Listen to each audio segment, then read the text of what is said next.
saya Raden Devisa Valianti akan menjelaskan atau memaparkan hasil dari KKN tematik saya yang bertemakan pencegahan dan penanggulangan COVID-19.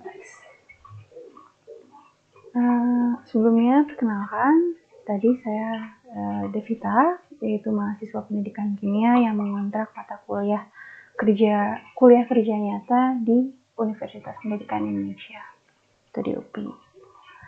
Nah, sekarang kita akan bahas apa aja yang sudah dilakukan terkait program edukasi penanggulangan COVID-19 di bidang pendidikan.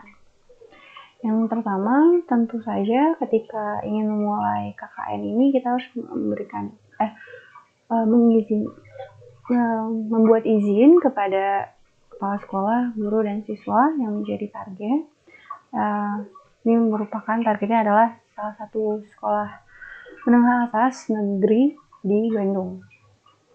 Yang kedua, setelah kita mendapatkan perizinan dari kepala sekolah, guru, atau siswanya, kita mengajak siswa-siswa yang ingin mendekatkan atau memahami pemahaman kimia lebih dalam. Jadi saya buat grup membuat siswa yang ada pada kelas 10 dan kelas 11.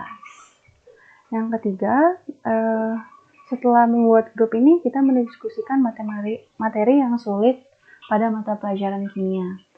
Nah, ternyata setelah kita diskusikan, materi yang dianggap sulit dan butuh penguatan, itu adalah materi ikatan kimia, bentuk molekul, serta kesetimbangan. Selanjutnya, siswa ketika sudah berkenalan, saling kenal, kita mendiskusikan materi yang sulit juga, kita bisa menanyakan kepada saya, karena saya merupakan pendidikan kimia, untuk mengerjakan soal-soal yang dianggap sulit, yaitu soal HOTS, High Order Thinking Skill. Ini merupakan siswa ini menanyakan materi laju reaksi kimia kelas 11. Setelah kita membantu materi yang sulit, terus membantu juga dalam soal-soal, kita juga ingin tahu bahwa si siswa ini dapat dari mana sih, maksudnya siswa ini berada pada lokasi mana, daerah mana, kota mana, atau sekarang masih tinggal di kota Bandung atau tidak, tinggal sama orang tua atau tidak, seperti itu. Selanjutnya, ini ada yang kurang, yaitu ketika kita mendiskusikan materi yang sulit, kita juga membuat video terkait tentunya materi yang dianggap sulit, yaitu ikatan kimia, bentuk molekul, serta kesetimbangan. Seperti itu. Kita lanjut. Nah, di sini juga saya menanyakan kebutuhan siswa dan orang tua siswa selama pandemi ini. Dan ternyata banyak permasalahan yang ada pada pandemi ini karena transformasi dari offline menjadi online. Jadi seperti kuota yang tidak mencukupi untuk melaksanakan pembelajaran, ataupun filenya dianggap terlalu banyak sehingga tidak cukup memorinya. Yang ketiga adalah banyak yang ngeluh karena banyak tugas. Jadi si guru ini tidak memberikan materi dan hanya penugasan saja, seperti itu.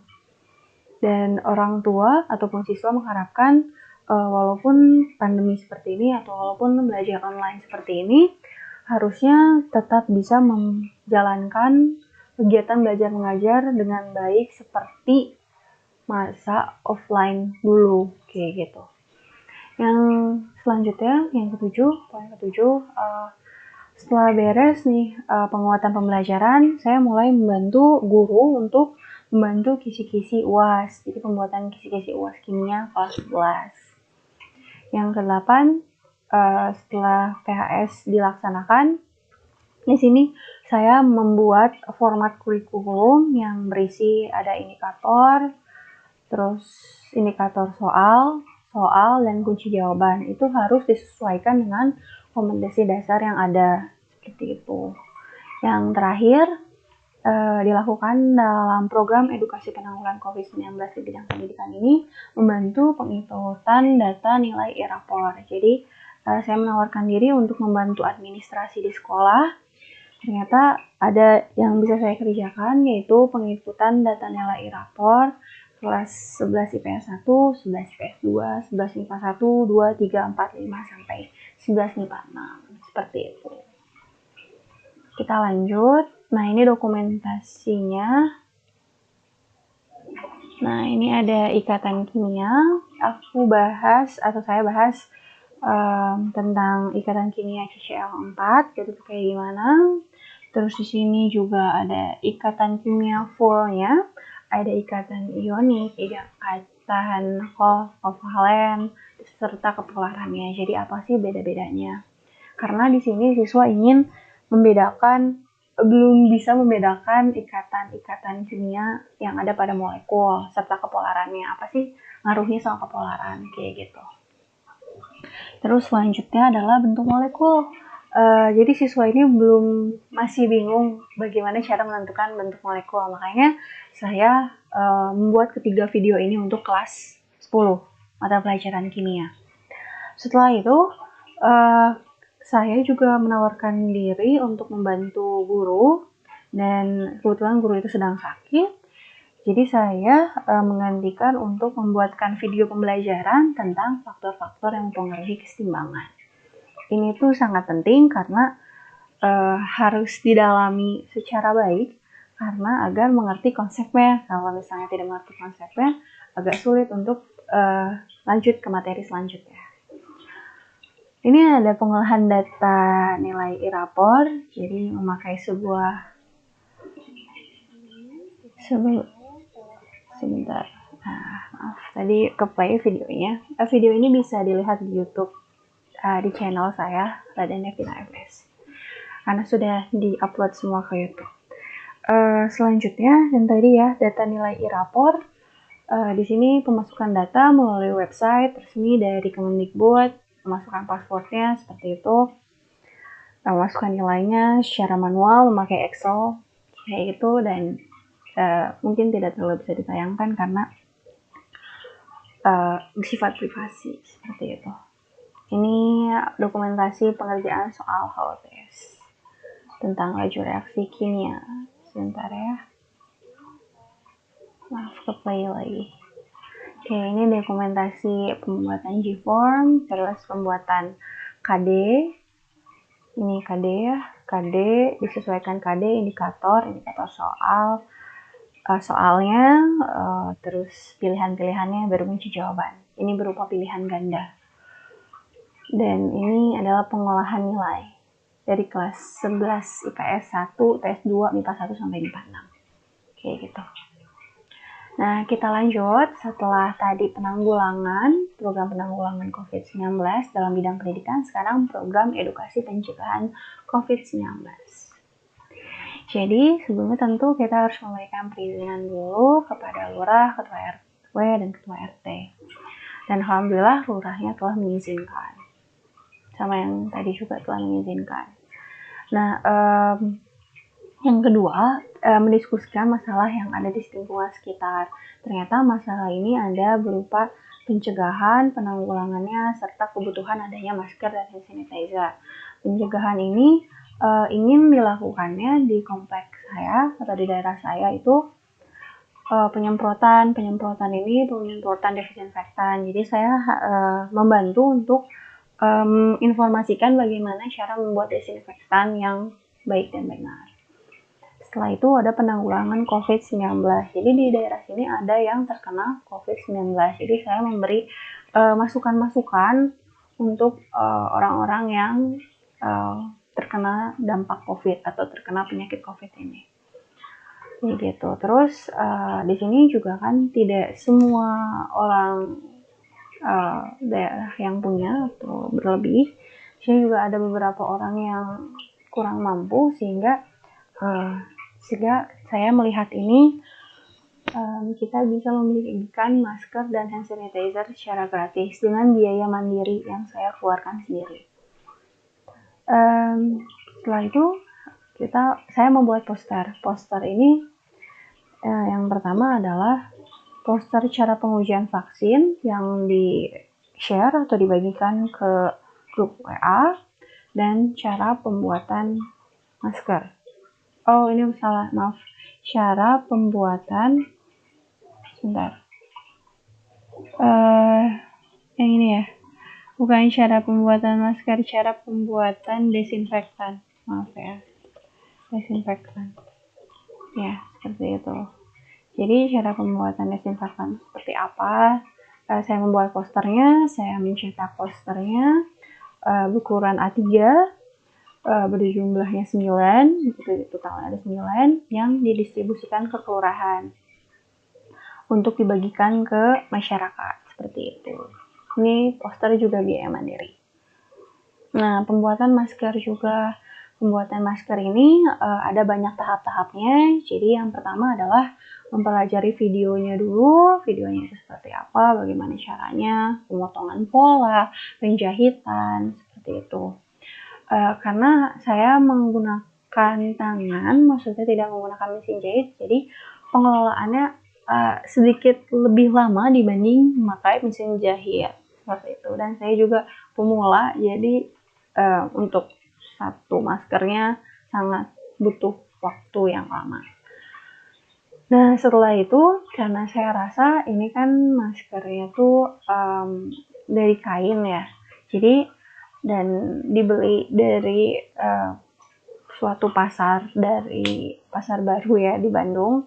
Jadi saya merasa ini butuh dicuci, jadi saya dicuci, disetrika dengan baik, baru saya kemas kayak gitu. Kemas juga menggunakan plastik yang seperti plastik obat gitu ya. Kita lanjut. Nah, ini ada, setelah saya membuat